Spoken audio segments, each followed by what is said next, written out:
Hey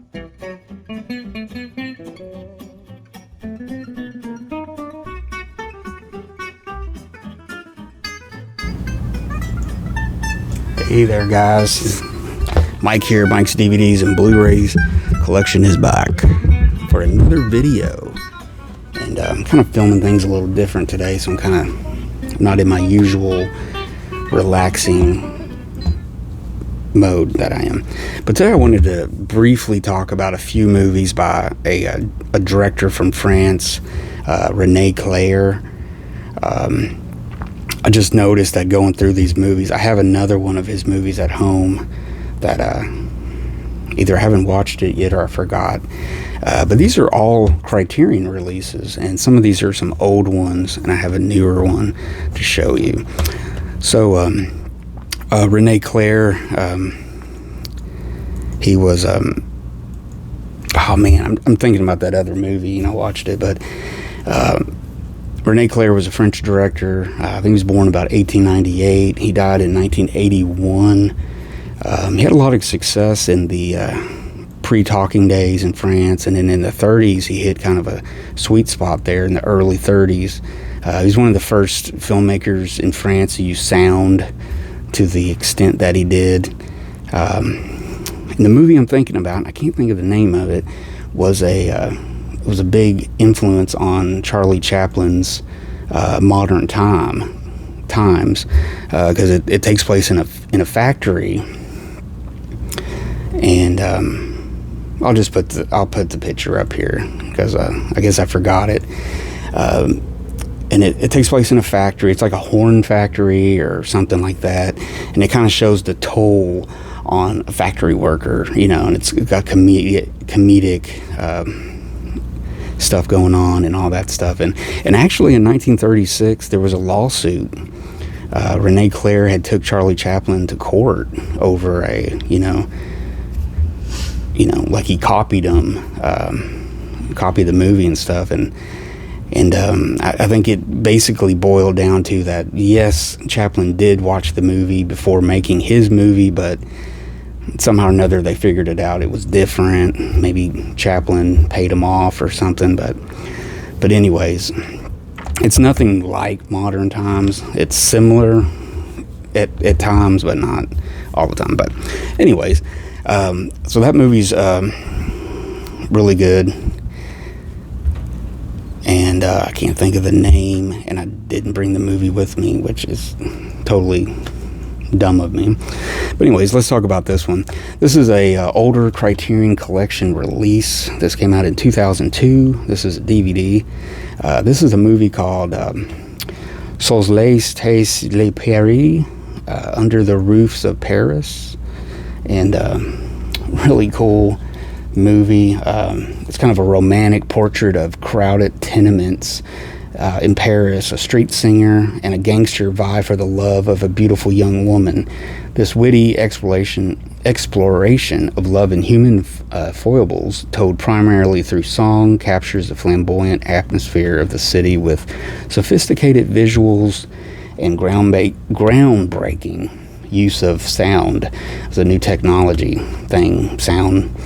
The international sensation upon its release, Under the Roofs of Paris, was an exhilarating celebration of filmmaking and one of France's most beloved cinematic exports. It's got a few little extras here. It's got a 1966 interview with Clair from BBC TV. It's got one deleted scene, and it's got a silent film on here, Paris Quedot from 1924. But yeah, this is one of the ones that, it's never been re-released by Criterion, either on DVD or Blu-ray. So it's kind of it's not rare, but you don't really see it that often. So really, really good movie. It's really cool to.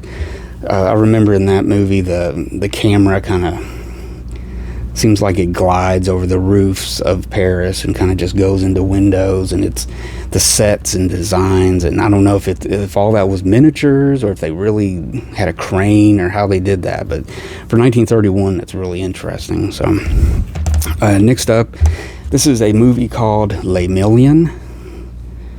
Of course, directed by Rene Clair. This is a Criterion release from, this one came out in 2000. This is 23 years old. And this is from 1931. And this one has an interview with the director also in the supplements. But this is an impoverished artist discovers he has purchased a winning lottery ticket at the very moment his creditors come to collect. The only problem is the ticket is in the pocket of his coat, which he left at his girlfriend's apartment, who gave the coat to a man hiding from the police, who sells the coat to an opera singer who uses it during a performance. By turns charming and inventive, Rene Clair's lyrical masterpiece had a profound impact not only on the Marx Brothers and Charlie Chaplin, but on the American musical as a whole. And that's really true. It's really inventive and really, really cool. I mean, I think everybody can relate to winning maybe $1 million or what you would do. And, you know, this is 1931 Paris, so it's kind of a snapshot of the day, you know, but really good, entertaining. Definitely needs an upgrade to Blu-ray, hopefully, but I have not seen any companies release it. I don't believe. Now this one's a newer one. It's in print. This is on Blu-ray. This came out from Criterion 10 years ago, 2013. This came out, and this is a great movie that I remember seeing on TV. When I first got into older movies and stuff. This stars the lovely Veronica Lake. This is from 1942, and this is Rene Clair working in Hollywood at this time. It wasn't a long career in Hollywood, but he came over, as did a lot of people from Europe during World War II, and got careers going there. And then when things cooled off, a lot of them moved back or didn't have success, or they did, with directors like Fritz Lang and people like that had great success, you know. But yeah, this is I Married a Witch, and really good. Veronica Lake is perfect in this role. It's also got Frederick March in it, and then it's got a young Susan Hayward is in this, probably one of her first movies. But yeah, this is Veronica Lake casts a seductive spell as a charmingly vengeful sorceress in this supernatural screwball classic, many centuries after cursing the male descendants of the Salem Puritan who sent her to the stake. This blonde bombshell with a broomstick finds herself drawn to one of them, a prospective governor, Frederick March, who's about to marry a spoiled socialite played by Susan Hayward.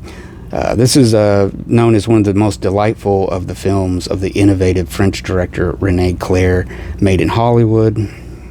I Married a Witch is a comic confection bursting with playful special effects and sparkling witticisms. So you can't go wrong with witticisms. I mean, that's...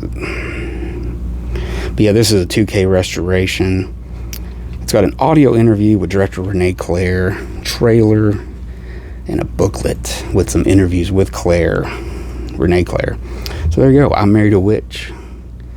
I'm trying to think, what studio was this? I think this was like an independent type studio. I think this may have been released through maybe Universal, because I know Veronica Lake was at Universal during this time. This was her prime time when she was making all her first classic movies, you know, with Preston Sturges and the Glass Key, you know, some of the early film noir stuff like that. So she was on a roll right now in Hollywood, and so there you go.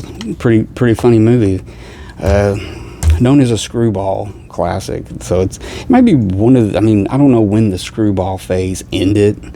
I know it began around 1934. So I guess it went well into the 40s and stuff. Some better, some not as good, but there you go. So there you go, guys. I hope you like that. Just a just a few movies by the director Rene Clair as my light went off. So if you can hear me, guys, like, subscribe, and comment, and I'll see you guys later.